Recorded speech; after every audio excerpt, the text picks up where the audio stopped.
Coucou les enfants, je suis heureux de vous retrouver pour une nouvelle séance de travail avec les Mathématous. Et aujourd'hui, encore une fois, nous allons jouer avec Chronomatou. Et il va falloir compter très vite, puisque Chronomatou a un chronomètre. Alors je vais te montrer très rapidement cette carte et tu vas me dire ce que tu vois.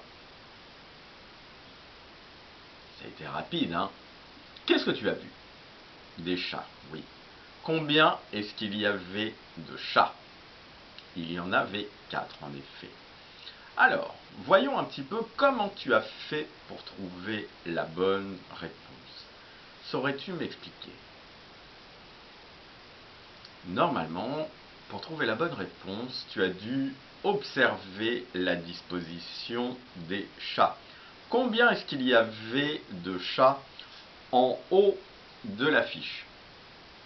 Il y en avait un. Et combien est-ce qu'il y en avait en bas de la fiche? Il y en avait 3.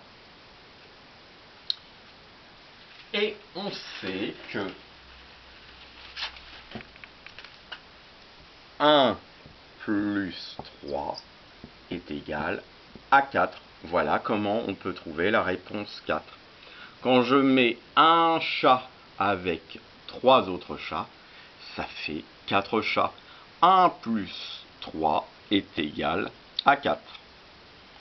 Alors, on peut changer l'ordre des choses. On peut mettre 3 chats avec un chat. Ça fait toujours 4. 3 plus 1 est égal à 4.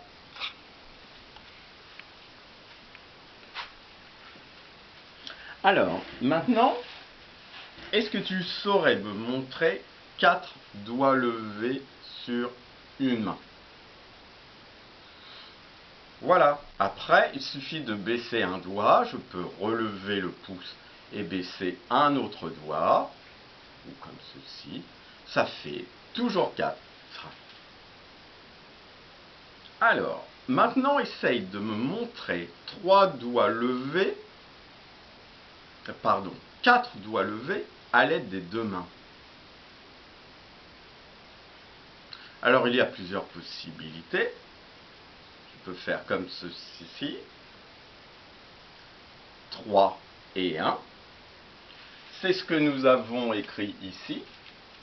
3 plus 1 égale 4. On peut le faire dans l'autre sens. On peut faire 1 et 3. C'est ce que nous avons écrit ici. 1 plus 3 égale 4. Mais on peut aussi faire 2 et 2. Parce que 2 plus 2 est égal à 4.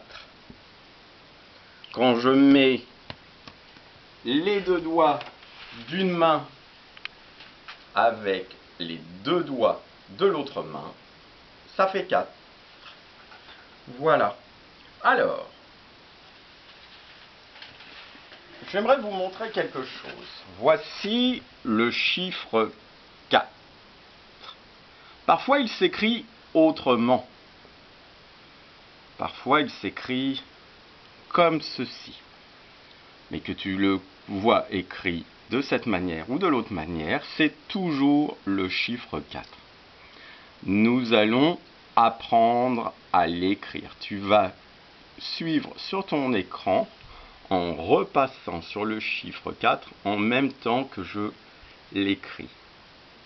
Donc on commence en haut, on fait un bâton penché qui va vers le coin de mon écran ici, enfin de mon écran, de mon tableau. Voilà. Après je fais un bâton couché qui va vers ma droite. Ma droite elle est par ici. Voilà. Après là je lève le feutre.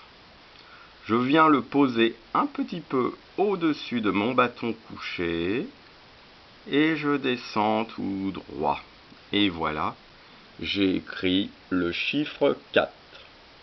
Regarde maintenant la bande numérique qui se trouve juste au-dessus. Quels sont tous les chiffres que tu vois avant le 4? Alors déjà, il faut bien repérer où se trouve le 4. Et avant le 4, on peut voir le 3, le 2 et le 1. Voilà. Alors, autre chose que j'aimerais que nous regardions. Quand tu es sur le 3, tu vas avancer de combien de nombres pour aller jusqu'au 4? Je te montre. Tu es sur le 3. 1. Tu avances d'un pour aller jusqu'au 4. Donc il fallait répondre 1.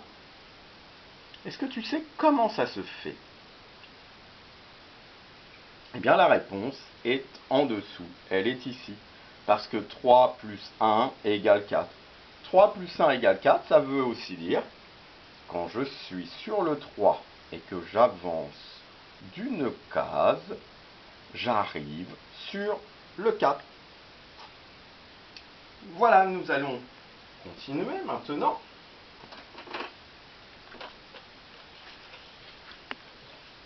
Tu vas bien regarder.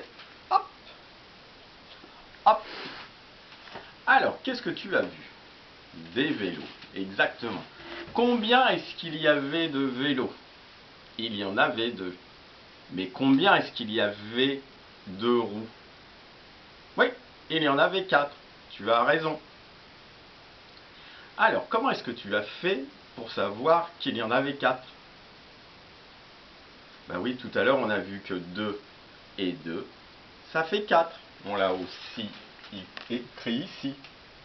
2 plus 2 égale 4. Voilà comment on pouvait savoir qu'il y avait 4 roues. As-tu bien regardé les vélos? Saurais-tu me dire de quelle couleur ils étaient? Oui, il y en a un bleu et un jaune. Est-ce qu'ils sont de la même taille?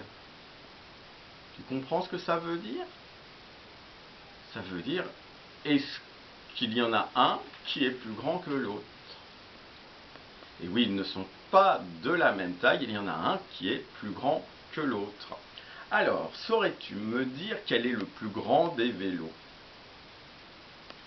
Si tu as répondu le jaune, tu as trouvé la bonne réponse.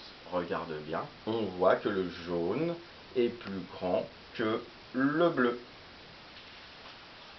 Attention, regarde bien maintenant.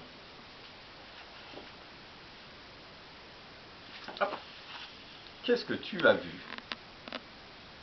Tu as vu des assiettes, tout à fait. Qu'est-ce que tu as vu encore? Tu as vu des pommes, très bien. Combien est-ce qu'il y avait de pommes?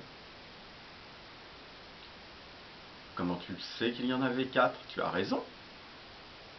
Et oui, tu le sais parce que 3 plus 1 est égal à 4. Tu viens de faire comme range tout matou. Dans le premier paquet, c'est-à-dire dans la première assiette, tu as vu qu'il y avait 3 pommes. Et dans le deuxième paquet, c'est-à-dire dans la deuxième assiette, tu as vu qu'il y avait une pomme. Et tu sais que 3 plus 1 est égal à 4, c'est donc qu'il y a 4 pommes. Maintenant, je vais te demander combien est-ce qu'il y avait d'assiettes. Si tu as répondu 2, tu as trouvé la bonne réponse. Il y a une assiette sur cette carte-là et une autre assiette sur l'autre carte. Regarde bien. Maintenant, 1 plus 1 est égal à 2.